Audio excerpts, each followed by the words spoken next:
Sahabat Shalom, malam ini kita belajar tentang ayat-ayat perpuluhan dan persembahan.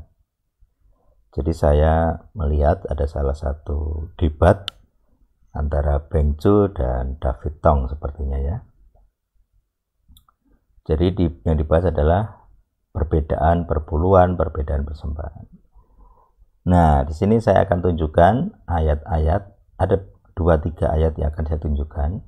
Fokus saya adalah satu, dari mana ayat yang menyebut persembahan dan kata apa yang dipakai. Jadi kita akan menggunakan konsep literal, harus sesuai bahasa asli. Yang kedua, mengapa harus dibedakan persembahan dengan perpuluhan?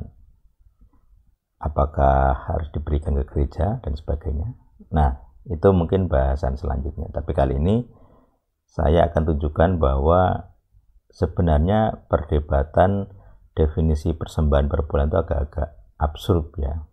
Tidak perlu dicontoh, walaupun diberikan atau diajarkan seorang doktor teologi, karena kita sebenarnya harus lebih setia kepada bahasa asli daripada bahasa terjemahan.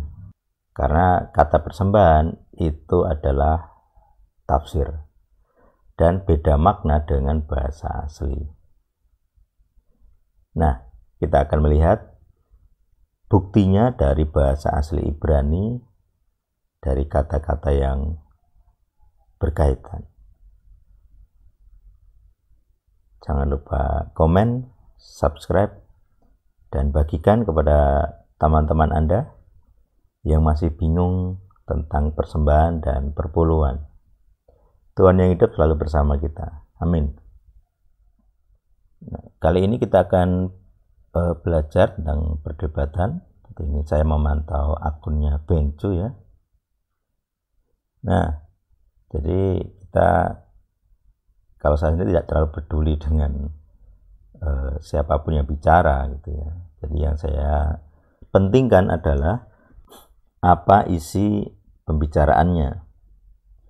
Yang dipermasalahkan di sini adalah perbedaan persembahan dan perpuluhan, gitu ya. Nah, jadi saya akan membahas ada beberapa ayat. Yang pertama adalah Kejadian 14 ayat 20. Terpujilah Tuhan yang Maha Tinggi yang telah menyerahkan musuh-musuhmu ke dalam tanganmu. Ini Melkisedek ya. Dia memberikan kepadanya persepuluhan. Jadi ini lebih spesifik, beda dengan perpuluhan ya, ini perlu dijelaskan. Jadi kalau perpuluhan itu ya tidak harus 1/10% atau 10, tidak 1/10 maksudnya. Tidak harus 10%, karena bisa 1/20 misalnya 5%, 1/30 misalnya, itu tidak bulat ya itu nantinya, 3% misalnya, dan seterusnya. Kemudian di ayat pasal 28 ayat 22 mempersembahkan persepuluhannya. Ya, kita akan mempelajari ayat Kejadian 28 ayat 22. Ini bahasa aslinya ya. Jadi ayat tentang persepuluhan atau jadi kita lihat dulu, kita kembali ke atas. Terjemahan dari LAI adalah mempersembahkan persepuluhannya. Jadi kata mempersembahkan persepuluhannya, ada enggak kata di sini? Jadi di sini di kata mempersembahkan itu aslinya dari kata titen, memberikan. Jadi kata mempersembahkan perpuluhan, persepuluhan berarti memberikan persepuluhan. Nah ini perhatikan ya. Jadi kata mempersembahkan itu adalah saya memberikan.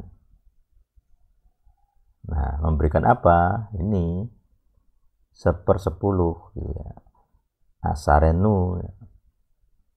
Sekarang kita lanjut ke ayat selanjutnya. Sekarang kita masuk ke Kejadian 4 ayat 2. Jadi di sini ada perkataan kain ya. Jadi ada kata mempersembahkan, lalu korban persembahan. Jadi kembali ke topik masalahnya adalah perbedaan persembahan dan perpuluhan. Kata persembahan di sini ada, perhatikan, korban persembahan. Ada nggak di sini ada kata korban? Nggak ada. Adanya ini. Nah, minah itu persembahan biasanya, tapi tidak ada kata korban. Jadi perhatikan, mempersembahkan di depan ini itu adalah membawa. Membawa itu ya bisa memberikan. Nah, jadi di atas di sini kata mempersembahkan adalah membawa. Di atas kata mempersembahkan adalah memberi. Yang di bawah kata mempersembahkan adalah membawa. Jadi kata mempersembahkan saja ada dua sumber kata. Jadi sama-sama mempersembahkan, kata aslinya beda. Ini jadi masalah. Maka hal-hal seperti ini tidak boleh dijadikan dasar doktrin. Sekarang kata persembahan. Jadi di 2822. Nah, kemudian di ini ya. Saya menggunakan Kejadian 8 ayat 21 ini untuk membahas kata persembahan. Jadi di sini persembahannya adalah minhah. Nah, di Kejadian 8 ayat 21 kata persembahan harum ini ya, kata persembahannya kita lihat. Mana persembahan yang harum? Nah, di sini tidak terlihat ada kata persembahan sebagai minhah tadi. Tidak ada. Jadi kata persembahan di sini itu tambahan. Jadi Tuhan mencium yang harum itu. Kata persembahannya tidak ada. Aroma harum. Persembahannya ada. Minhahnya tidak ada. Nah itu loh. Makanya saya itu tidak bisa hormat dengan dokter-dokter yang bikin doktrin tapi menggunakan diksi terjemahan. Jadi ngotot membedakan persembahan dan perpuluhan. Tapi kata persembahan sendiri ada banyak makna gitu. Jadi tidak ada gunanya membandingkan persembahan dan perpuluhan. Karena kata mempersembahkan saja ada dua makna, membawa dan memberikan. Sedangkan kata persembahan itu tidak selalu punya bahasa aslinya, tidak ada. Seringkali digunakan sebagai tambahan.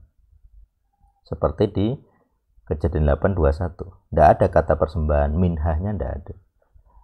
Gitu loh. Jadi makanya kalau jadi dokter, bikin doktrin, itu pastikan pakai bahasa asli. Pastikan uji etimologinya. Jadi kalau kita bikin doktrin tanpa ada dasar etimologi bahasa asli, hanya mengandalkan terjemahan, makanya jadi melenceng. Itu. Nah ini untuk semua anggota El Sadik, para pendeta, supaya kalian kalau bikin doktrin harus pastikan ada bahasa aslinya, ada etimologi bahasa aslinya. Jangan ikuti teologi yang tidak bermutu, yang menggunakan diksi-diksi terjemahan. Demikian, ini pengajaran keras dan kalian harus terima. Bagikan kepada setiap orang yang masih debat tentang persembahan dan perpuluhan supaya mereka memiliki ilmu yang benar, tidak membela golongannya saja tapi belajar kitab suci dengan benar, dengan ilmu yang tepat. Bukan cocok logi, bukan untuk mempertahankan gelar. Tuhan yang hidup selalu bersama kita. Amin.